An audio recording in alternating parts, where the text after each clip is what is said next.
She didn't do it for recognition. She didn't even know his name. All she did was unlock her laundromat one rainy night for a quiet man who folded his clothes like they were part of a memory. 3 days later, a Navy honor guard came to find her. Not to ask for anything, just to say, "We never forget the ones who don't forget us." Welcome to Grateful Stories, where tales of compassion and kindness are told. Let's uncover what really happened. Seabrook, Maine, wasn't the kind of place that changed much. The sea came and went, the wind rustled the crabgrass along the dunes, and the locals, fishermen, waitresses, and retirees kept the same routines they'd followed for decades. And on the corner of Ash and 7th Street, tucked between a shuttered video store and a bait shop that never quite made it through the off-season, sat Seaside Wash and Dry, the last coin laundromat in town. Rachel Thomas, age 42, had unlocked that same blue door every morning for the past 9 years. Same jingling bell, same salt-stained floor, same beat-up neon sign that flickered the word open like it was out of breath. The laundromat used to belong to her father, Petty Officer Alan Thomas, U.S. Navy, retired. He'd opened it in the 80s, after 20 years at sea. Said he wanted a place where things got clean, where folks could come in carrying something heavy and leave a little lighter. He died in 2014, cancer. And Rachel, who had been working 2 jobs and dodging grief, came home, took over the shop, and never left again. She didn't have kids, didn't have time for a husband. She had quarters to roll, belts to replace, lint traps to clean, and taxes that got harder every year. And lately, business was down. No one used laundromats anymore. Not if they could help it. Most of the town's old renters had moved or upgraded to apartments with in-unit washers. Tourists did not stop here. They blew past Seabrook for the bigger beach towns 10 miles south. Every week, Rachel thought about closing, but every Monday morning, she counted the quarters again, checked the balance in her worn-out business account, and found just enough reason to keep going one more week. That night, it was raining, the kind of rain that rolls in heavy from the Atlantic, thick with salt and cold enough to sting your fingers. Rachel had just locked up for the day, 10:03 p.m. Same as always. She turned off the lights inside, except for the ones in the back hallway, grabbed her coat, slid the register drawer into the safe, then turned toward the front window. And that's when she saw him, an old man, sitting on the bench just outside, still a stone, head down, shoulders hunched beneath a heavy green coat that looked 2 sizes too big. A canvas duffel bag rested beside his boots, soaked through. He wasn't smoking, wasn't asking for anything, wasn't looking at his phone either, which somehow made him stand out even more. Rachel hesitated. She flipped off the last switch, double-checked her keys, and stepped out into the rain, pulling her hood up tight. He didn't move. As she passed him, she paused. Something about his posture not pitiful, just patient. "Evening," she said, voice cautious. He looked up slowly, eyes sharp, alert, but tired. "Evening," he echoed. She started to keep walking, but didn't. "You waiting on someone?" she asked. "No, ma'am, you okay?" "Yes, ma'am." Silence. Just the rain pattering on the sidewalk and the buzz of the neon sign going dim behind her. Rachel shifted her weight. "The laundromat's closed," she said. "We close at 10? "I know." She glanced down. His bag was unzipped slightly, and she saw the edge of a balled-up sweatshirt. A shirt, a towel. Everything inside looked clean, but tired, like him. He hadn't asked for anything, and yet Rachel felt it in her gut. That quiet little pull, the one she tried to ignore most days, because listening to it usually meant trouble. But that voice, the one that sounded like her father's, was louder tonight. If you see someone who's walked a long way and no one's bothered to stop, maybe you're meant to be the one who does. She looked at the man again. "I could open up," she said softly, "just for a bit." He didn't nod, didn't thank her. He just stood, slow but steady, and picked up the bag with both hands like it mattered to him, like it was more than laundry.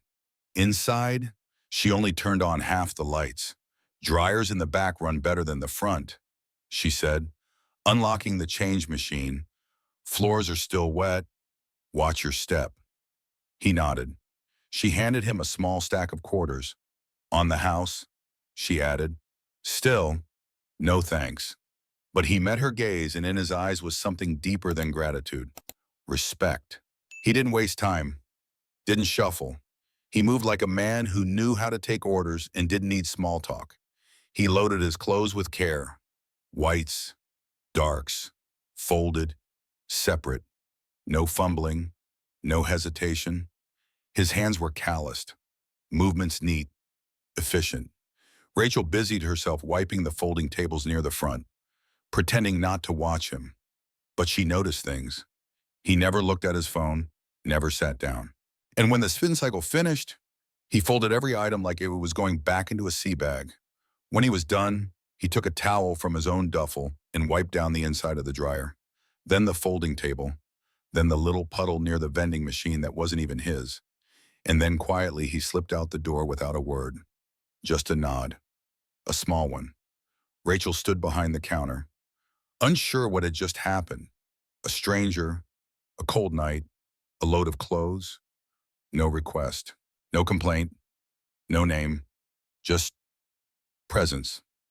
She waited another minute, then locked the door again. The next morning, the rain had stopped. The air smelled of salt and wood smoke, and Rachel, still tired from closing late, thought of the old man once, maybe twice, while scrubbing out the detergent trays. But by lunch, it faded.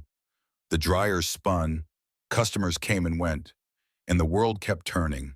She figured that night had been what it was, a moment of kindness, a quiet footnote, until 3 days later, when 3 black SUVs rolled up in front of Seaside Wash and Dry, and the first man out was wearing navy dress whites.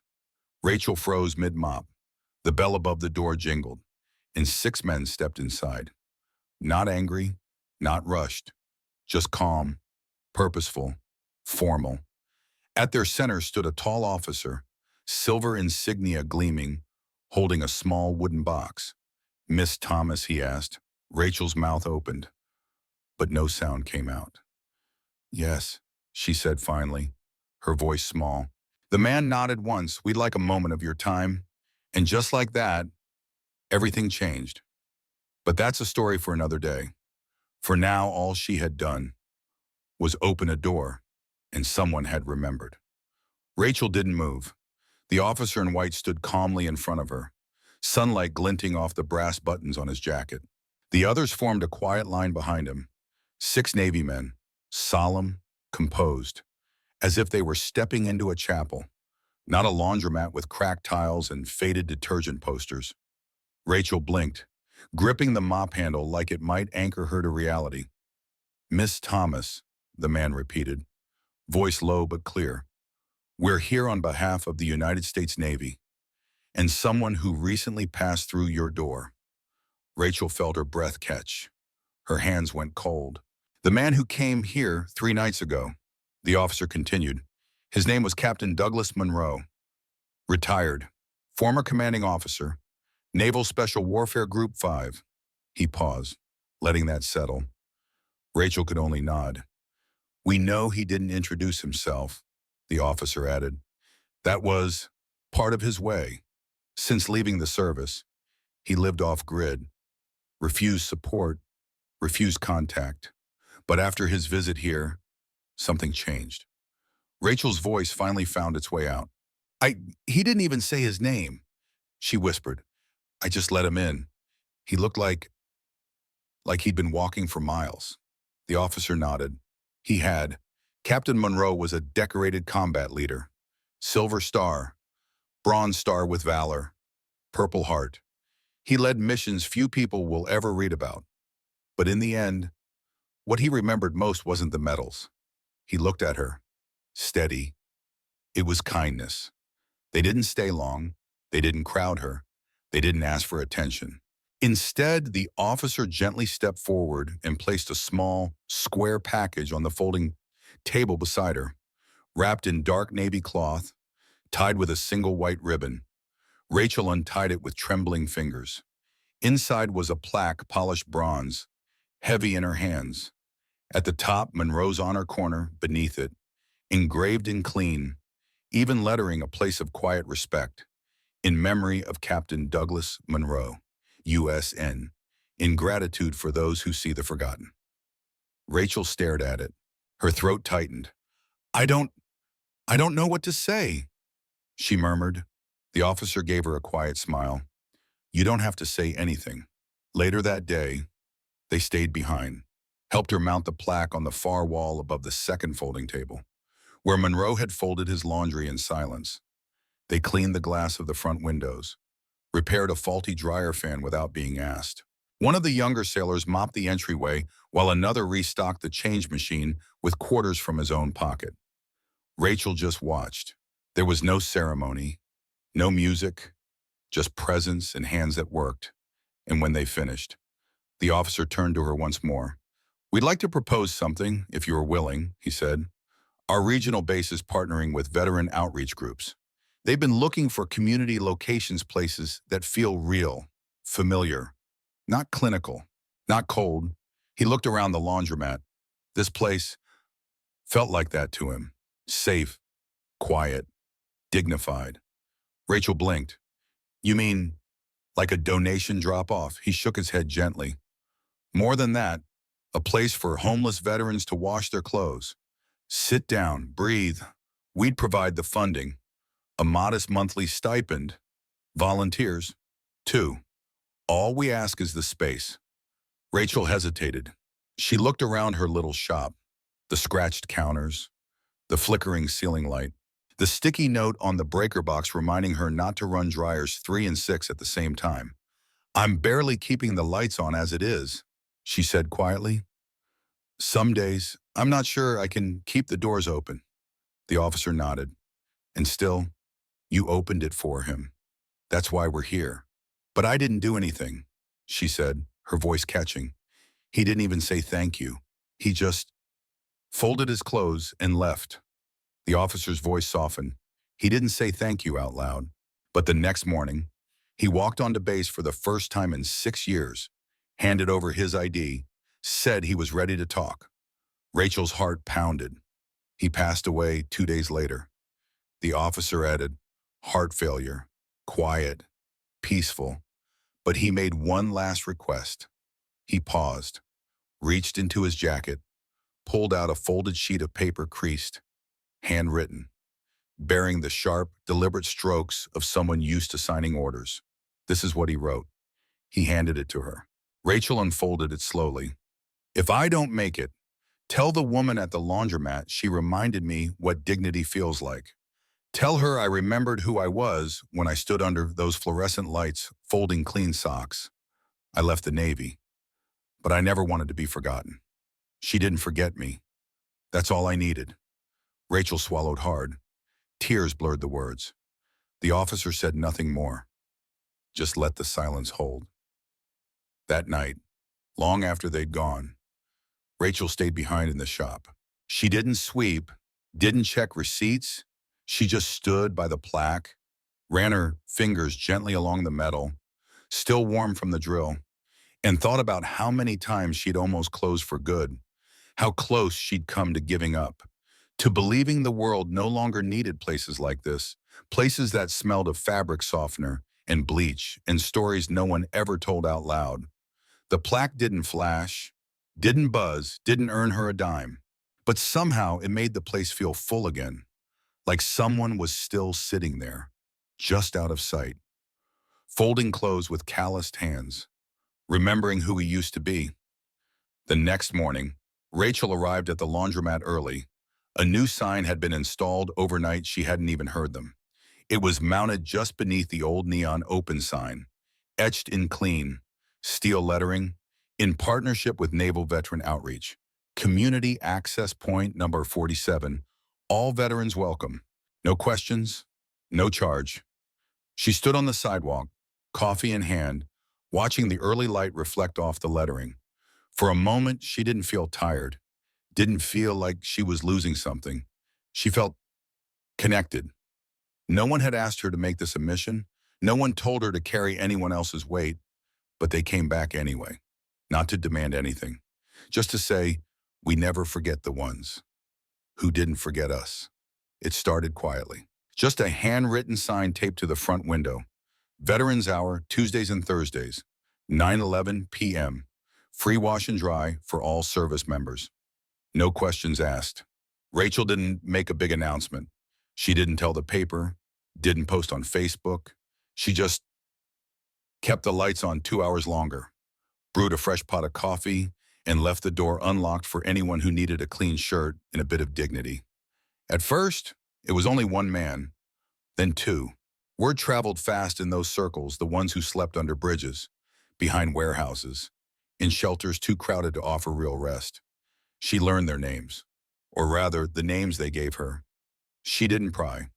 There was Rick, who folded every t-shirt like it was headed for inspection. George, who whistled Navy tunes while drying socks. And Elena, a Marine with calloused hands and a backpack that never left her side. Rachel brought in extra chairs, left out granola bars, added a shelf of gently used jackets in the corner marked, "Take if needed." The Navy kept their word. A quiet stipend arrived by mail each month. More volunteers began to trickle in, some veterans, some just neighbors who wanted to help. For a time, it felt like something sacred had taken root beneath those humming machines. But not everyone saw it that way.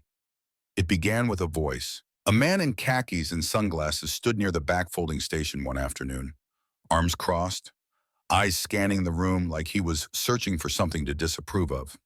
Rachel noticed him watching Elena fold her jacket, watched him glance toward Rick, who stood by dryer number 4 sipping coffee from a styrofoam cup marked USN. The man whispered to the woman next to him, loud enough for Rachel to hear, "I didn't come here to do laundry," next to the shelter crowd. The woman didn't reply. She just looked at her shoes. Rachel stepped forward, her tone calm but firm. "They serve this country," she said. "They've earned a warm place to fold their socks." The man didn't reply, just smirked, and pulled out his phone. By the next morning, a video was online, shaky camera footage of Elena humming near the vending machine, a sleeping bag poking out of her backpack. The caption, hastily typed in red font, "Would you feel safe washing your kids' clothes here?" The comments came fast, some angry, some defensive, but many cruel. This is why people don't go to places like that anymore. These people should be in a shelter, not a laundromat. She's gonna lose that business if she keeps this up. Rachel didn't sleep that night. She sat at the back counter, scrolling through the comments, her fingers shaking. The next day, fewer customers came. By Thursday, one of the newer volunteers texted to say she couldn't continue. Sorry, Rachel kept showing up anyway. So did Rick, and George, and Elena. And then on Saturday morning, another video appeared. It was simple, grainy cell phone footage, no editing, no background music, just a man in a worn-out veteran cap, standing in front of Seaside Wash and Dry. His name was Henry, 81, Army medic, Vietnam, 67 to 69. He stood with both hands on his cane and looked straight into the camera, voice steady, eyes wet. "I've slept in more alleys than I care to count. I've lost more friends than I'll ever have again. But last week, I walked into this laundromat, and the woman behind the counter looked me in the eye and asked if I wanted coffee. Not charity, not pity, just respect." And I realized I haven't felt that in 18 years. So if anyone out there's got a problem with veterans being treated like human beings, I don't think the problem's in this laundromat. I think it's in your heart. The video was barely 2 minutes long, but it spread like wildfire. Within 48 hours, a group of students from the local college dropped off 5 crates of hygiene kits, soap, toothpaste, razors, notes of encouragement scribbled in marker. A church youth group showed up with bagged lunches labeled, "Thank you for your service." A local appliance store called, offering to donate 3 brand new washers. A retired contractor offered to fix the leaky roof for free. My dad was Navy. He said, I owe him this. By the end of the week, the folding table beneath the plaque read, "Donated socks, all sizes toiletry shelf. Take what you need. Veteran resource binder. Updated weekly." Rachel stood behind the counter as people came in not to complain, but to help.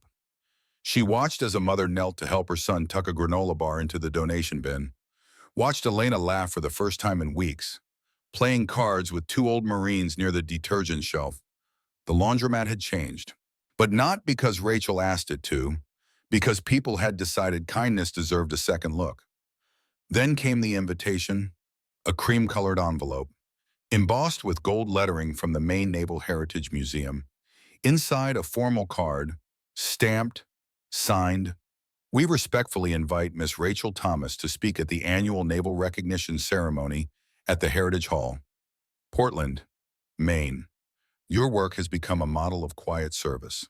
We would be honored to hear your story." Rachel read it 3 times, then quietly folded the letter and placed it in her top drawer. She didn't reply, didn't go shopping for a new dress, didn't prepare a speech because she didn't want the spotlight. She wanted to keep the machines running, keep the coffee warm, keep the door unlocked just a little longer. But on the evening of the ceremony, as the brass band warmed up in Heritage Hall, and the host stepped to the microphone to announce a name, Rachel's seat in the front row was empty. Murmurs rippled through the audience until the back doors opened and a man stepped in. Not part of the schedule, not announced, dressed in a faded navy field jacket, a sea bag slung over one shoulder, his gray hair trimmed neat, his back straighter than it had been in years. Captain Douglas Monroe, alive, present, quiet. He walked slowly to the podium and placed something on it, a coin, then reached into his duffel and pulled out a folded garment, an old laundromat uniform blue, stitched at the chest. Rachel, washed, pressed, folded perfectly. He looked out over the audience and said simply, "She didn't want the microphone, but I owe her my voice."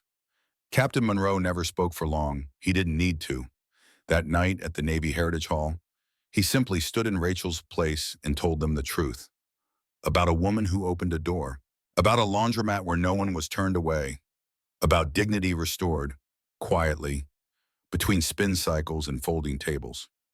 When he was done, he stepped back from the microphone, saluted the room, and left without waiting for applause. He caught the last train back to Seabrook, and the next morning, just like always, he was there by 9 a.m., sweeping leaves off the front step of the laundromat he now called home. 2 months later, the name above the shop changed. The old flickering sign was taken down. In its place, brushed steel lettering, polished by hand. Monroe's Honor Wash and Dry in service to those who served. Rachel hadn't asked for it, but the Navy insisted. So did the town. They said the place had earned its name just like he had. Beneath the new sign, etched into the window in fine gold print, were a few smaller words. Not every war ends on the battlefield, but every healing begins somewhere warm. Inside, not much changed at first. The machine still hummed, the detergent still clumped in the same corners. But now there was something new in the back right corner. A small desk, 2 donated laptops, and a bulletin board with neatly pinned forms. Above it, a simple wooden sign, Veteran Resource Station Assistance with VA registration, ID replacement, discharge papers, and more. Twice a week, a VA liaison sat behind that desk. Her name was Carla.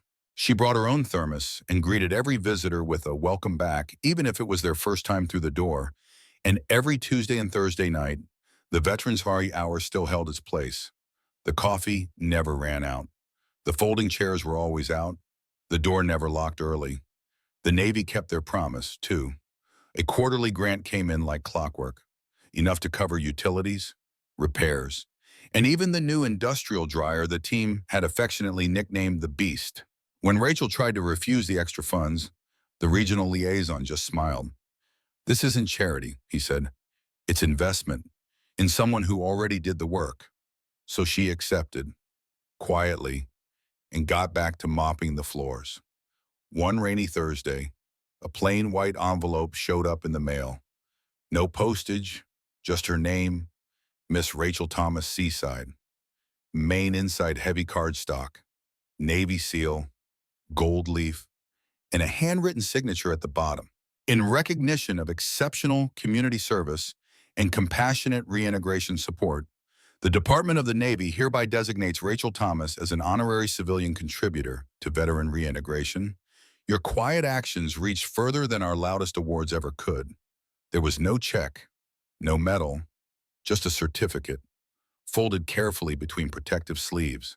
Rachel stared at it a long time before sliding it into a simple black frame and mounting it above the old coin machine. Time moved forward, but some things stayed. George still came every Thursday. Rick taught a younger vet how to balance a checkbook. Elena got housing through a contact at the VA desk and came back the next week with donuts. And Captain Monroe.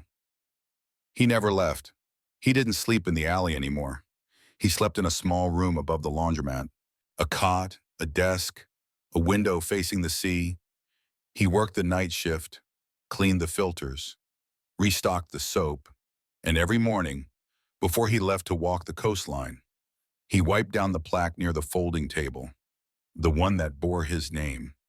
Not because he needed the reminder, but because he wanted to keep it clean.